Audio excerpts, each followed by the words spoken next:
తాకట్లో ఉన్న మీ బంగారాన్ని విడిపించి ఆ రోజు ఆన్లైన్ రేటుకి కొంటాం. Sharma gold company.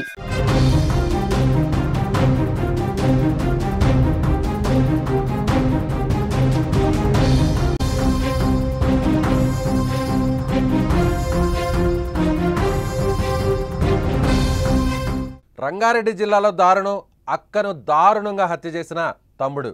లవర్తో ఫోన్లో మాట్లాడుతుందని ఈ దారుణాన్ని కొడిగట్టిన తమ్ముడు. ఇదే విషయంపై గత కొన్ని రోజుల నుంచి రుచిత ఇంట్లో గొడవలు. ఇవాళ మధ్యాహ్నం మరోసారి ఫోన్ మాట్లాడడంతో అక్కను అతి దారుణంగా చంపిన తమ్ముడు.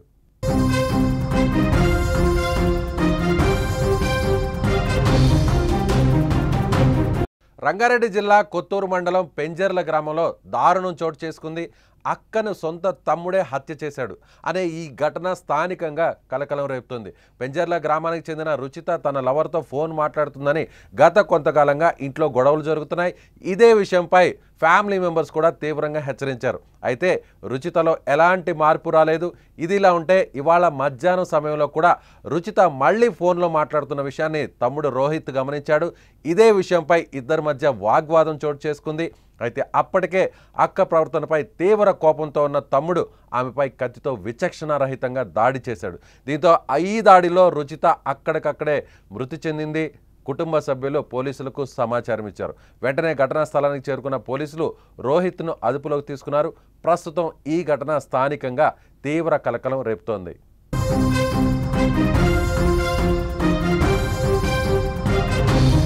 రోజు రోజుకి అనేక ప్రాంతాల్లో పరువు హత్యల సంఖ్య రోజుకి పెరిగిపోతుంది. ఇప్పుడు జరిగినటువంటి ఈ ఘటన కూడా. సో ఒకసారి మీరు విజువల్స్ ఆ ఫొటోస్ని కానీ ఒకసారి స్క్రీన్ మీద చూస్తే ఇద్దరు కూడా చిన్న వయసు ఉన్నటువంటి వ్యక్తులే.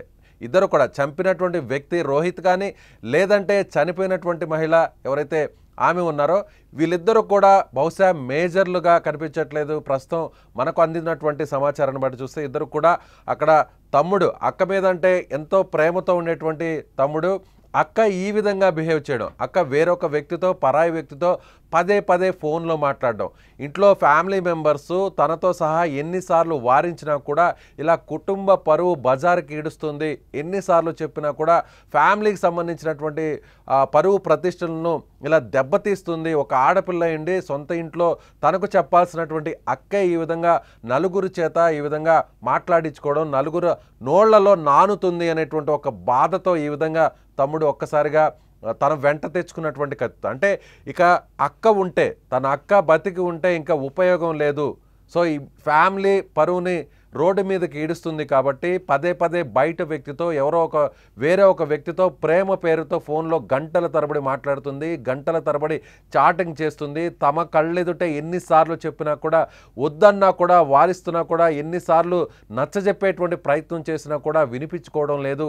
ఆ వ్యక్తి వలలో ఆ వ్యక్తి మాయలో పడిపోయింది.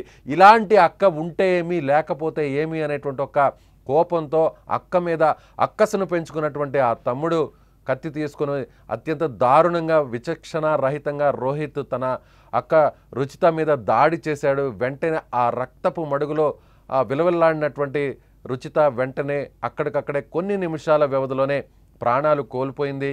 కుటుంబ సభ్యుల ఎదుటే ఈ పరువు హత్య జరిగింది. ఫ్యామిలీ మెంబర్స్ అందరూ మధ్యనే ఈ దారుణం జరగడంతో ఇప్పుడు గ్రామంలో ఒక్కసారిగా విషాదంగా మారిపోయిందని చెప్పాలి. అప్పటి వరకు ఆ ఫ్యామిలీలో ఎంతో సంతోషంగా ఉన్నటువంటి ఫ్యామిలీ మెంబర్స్ అందరూ కూడా ఇలా పరువు హత్య చేయడం వల్ల ఇప్పుడు కుటుంబం అంతా కూడా చిన్నాభిన్నంగా మారిపోయింది.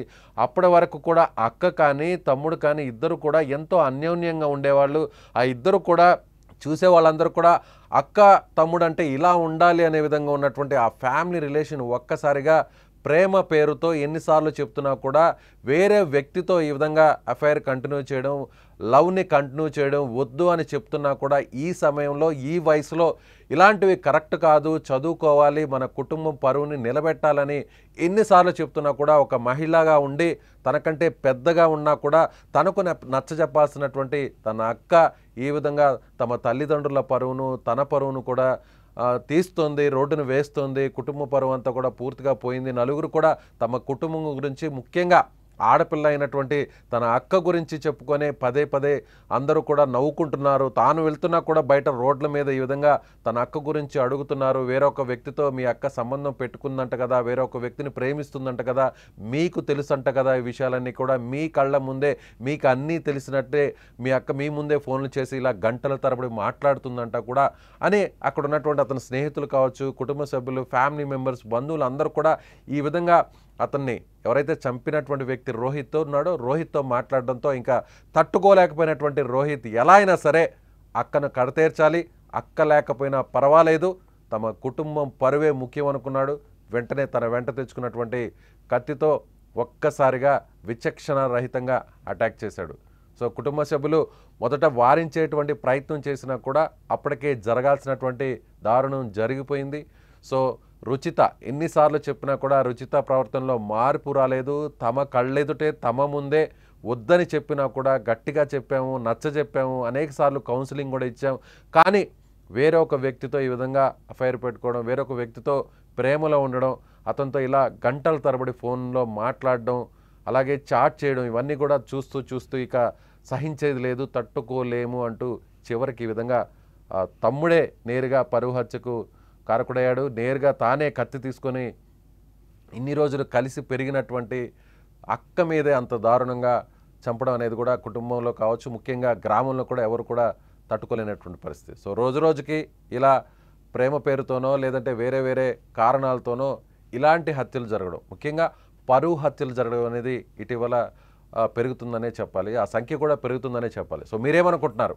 ఈ పరువు హత్యలో తమ్ముడి పాత్ర, నిజంగా రోహిత్ చేసినటువంటి ఈ దారుణం ఎవరైనా నచ్చజెప్పాలి, ఏదైతే మార్చుకోవాలి, వీలైతే కౌన్సిలింగ్ ఇచ్చుకోవాలి, కానీ నచ్చజెప్పేటువంటి ప్రయత్నం చేయాలి. కానీ ఇలా కుటుంబ సభ్యుల ముందే ఇంటిలోనే అంత దారుణంగా కత్తితో పొడిచి చంపడం అనేది నిజంగా ఎంతవరకు కరెక్టో అందరూ కూడా ఆలోచించుకోవాలి. మీరేమనుకుంటున్నారు? మీ అభిప్రాయాన్ని కూడా ఖచ్చితంగా కామెంట్ బాక్స్లో తెలియచేయండి.